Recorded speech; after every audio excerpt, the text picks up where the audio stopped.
Hello everyone, magandang oras sa atin lahat. Welcome to my videos. Maraming salamat sa panunod at lalo na sa mga nag-subscribe. Thank you guys. At kung bago ka pa lang dito sa aking videos, huwag kalimutan mag-like, comment, share, and subscribe para updated ka sa aking mga bagong upload na mga videos na mayroong mga gandang kasaysayan at halaga tungkol sa ating mga barya.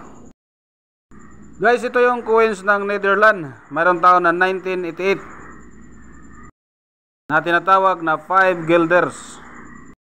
Ko lang sa inyo guys ang kanyang short history at ang kanyang value, dahil mahalaga ito sa ating mga coin collector ang baryang ito guys.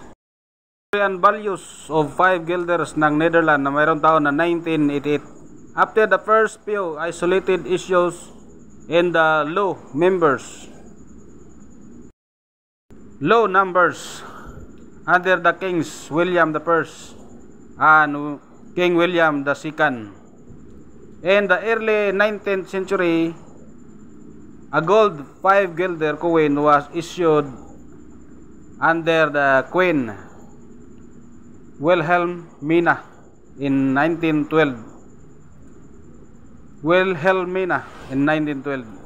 million pieces were struck that year, but none were struck in the following years of her reign. Many of these ended up in the necklace and bracelets, and its popularity as a jewel.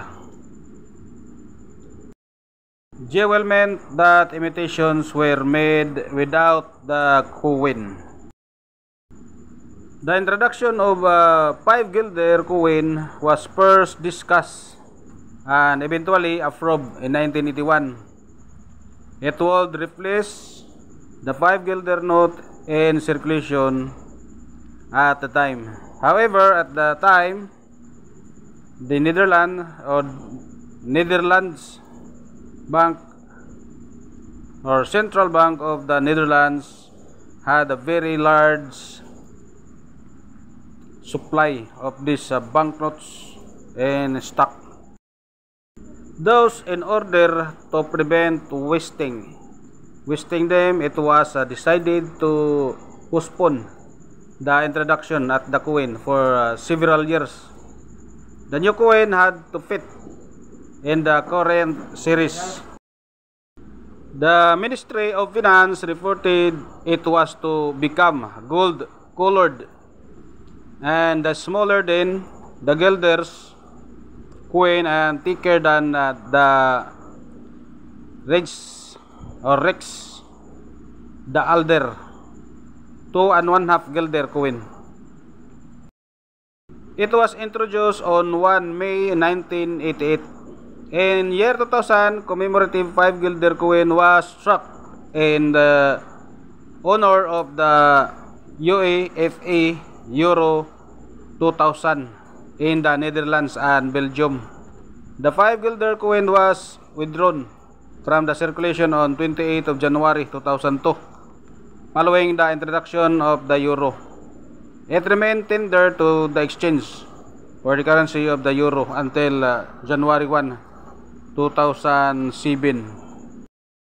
So ito yung ating pictures guys ng ating 5 guilders na si Beatrix, meron taon na 1988.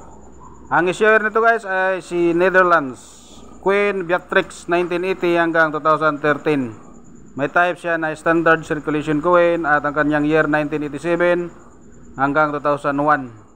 Value 5 gulden. Currency gulden decimalized on 1817 2001.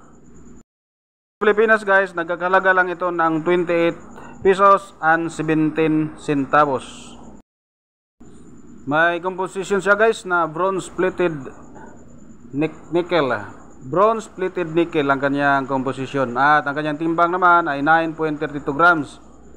May diameter na 23.5 mm at ang kanyang thickness ay 2.76 mm at mayroon siyang shape na round.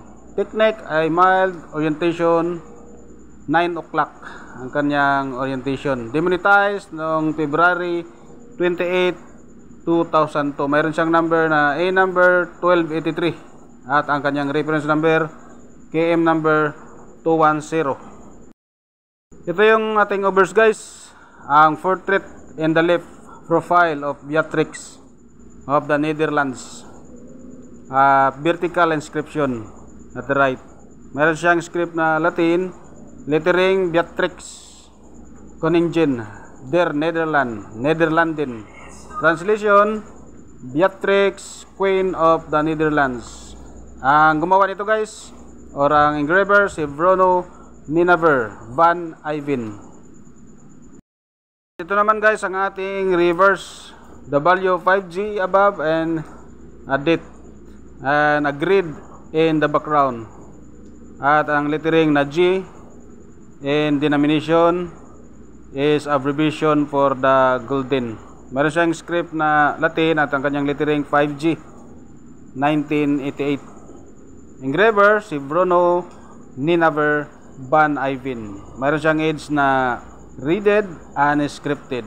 Lettering God star, tapos ZIG star, MET MET star, ONS star. Translation, God be with us. Ang mint naman ito guys ay Royal Dutch Mint, Koninklijk Netherlands month. Utrecht, Netherlands, 1010 ang kanyang date. Ang marks naman, Jan de Jong, Mint Master, Chris van Draanin, Mint Master, Royal Dutch Mint, 1989 hanggang 2000. Eric Jan van Schoenwords, Acting Mint Master, Royal Dutch Mint, 2000 hanggang 2001. Robert Bruins, Mint Master, Royal Dutch Mint, 2001 hanggang 2002. Comments: Queen orientation is between queen and middle. Ating 1988 guys, mayroon siyang 55% at mayroong ginawa na 73,700,000 kapiraso. 22 pesos ang kanyang very fine, 79 pesos ang extra fine, 79 pesos ang about uncirculated, 230 pesos ang kanyang uncirculated. Sa ating proof coins guys ay 1.2%, 20,000 kapiraso at walang price. So yun guys ang nakuha nating mga price galing sa ating enomista.com. Dito naman tayo guys sa selling online sa eBay guys ay mayroon itong price na 12.92 US dollars. So sa Pilipinas guys ay umabot ng 732 pesos 0.35 centavos. Maraming salamat sa panonood guys at God bless sa ating lahat.